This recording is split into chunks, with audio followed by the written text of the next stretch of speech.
மீடியாஸ்மே வந்துட்டு சொல்லுவாங்க ஈரான் கடிச்சிச்சின்னு சொன்ன ரஷ்யா இறங்கி அடிக்கும். அந்த மாதிரி எல்லாம் நடக்கிறதுக்கான வாய்ப்பே இல்லை guys. 99% அப்படியான நடக்கிறதுக்கான வாய்ப்பே இல்லை. என்னன்னு கேட்டா ரஷ்யாவுக்கும் யுஎஸ்ஏக்கும் ஒரு ரிலேஷன்ஷிப் இருக்கு, ரைட்? மீடியாஸை பொறுத்த வரைக்கும் அது ஒரு எனிமி அப்படிங்கிற மாதிரி சில நேரத்துல காட்டும். இது எல்லாமே வந்துட்டு பாத்தீங்கன்னு சொன்னா கைஸ், இது பொதுமக்கள், ரெண்டு நாட்டோடையும் பொதுமக்களுக்கும் அந்த நாட்டோட அரசியலுக்கும் தேவையான சில விஷயங்கள் தான் இது. ஸோ இதை வந்து பொலிட்டிக்கல் டேர்மாக பாத்தீங்கன்னு சொன்னா யுஎஸ்ஏவோட பொலிட்டிக்ஸுக்கும் ரஷ்யாவோட பொலிட்டிக்ஸுக்கும் ரொம்பவுமே ஒரு நல்ல அண்டர்ஸ்டாண்டிங் இருக்கு. ரஷ்யாவோட பொலிட்டிக்ஸ் அப்படின்னு வரும்போது புட்டின் தான் அங்க கிங் கைஸ்.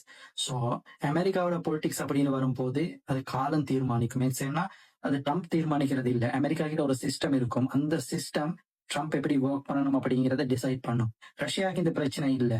ஸோ அமெரிக்கா மாறும், ரஷ்யா மாறாது. ஸோ ரஷ்யா வந்துட்டு இவங்க ரெண்டு பேருக்குமே இடையில ஒரு அண்டர்ஸ்டாண்டிங் இருக்கும், ஒரு ரிலேஷன்ஷிப் இருக்கும். அது மீடியாஸுக்கு முன்னாடி அது வேற மாதிரி இருக்கும். ஸோ அதை நாங்க பார்த்து தான் இது எல்லாமே டிசைட் பண்றோம். அதனாலதான் எதையுமே எங்களால சிம்பிளா புரிஞ்சு கொள்ள முடியறது இல்லை. ரஷ்யால பொலிட்டிக்ஸ் பண்றதுக்கு சில விஷயங்களை அவங்க பண்ணி ஆகணும், அதை அங்க பண்ணுவாங்க. யுஎஸ்ஏ பொலிட்டிக்ஸ் பண்றதுக்கும் இது உலகத்தை ஆள்றதுக்கும் அவங்க சில விஷயங்கள் பண்ணுவாங்க. அதுக்காக வேண்டி இவங்க ரெண்டு பேரும் எனிமி மாதிரி இருப்பாங்க.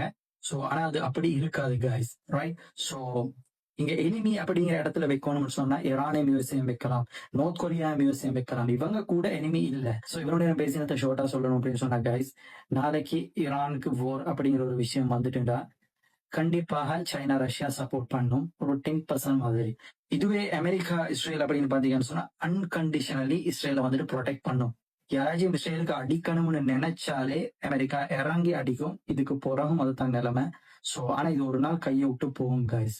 ஸோ இன்ஷால்லா வேற ஒரு வீடியோல பார்க்கும். இந்த விஷயத்தை பொறுத்த வரைக்கும் ஈரான் ரொம்பவுமே தெளிவாக இருக்குது. அப்புறம் ஏன் மீடியாவுக்கு முன்னாடி நல்ல ஒரு ரிலேஷன்ஷிப்ல மாதிரி இருக்குது ஈரான் அந்த ரஷ்யாவோட சைனாவோடன்னு கேட்டா, ஐசோலேஷன் அப்படிங்கிற விஷயம் மாதிரி கைஸ் அரசியல மட்டும் இல்ல, அந்த நாட்டை அந்த மக்களை எல்லாத்தையுமே பாதிக்கும், ரைட்?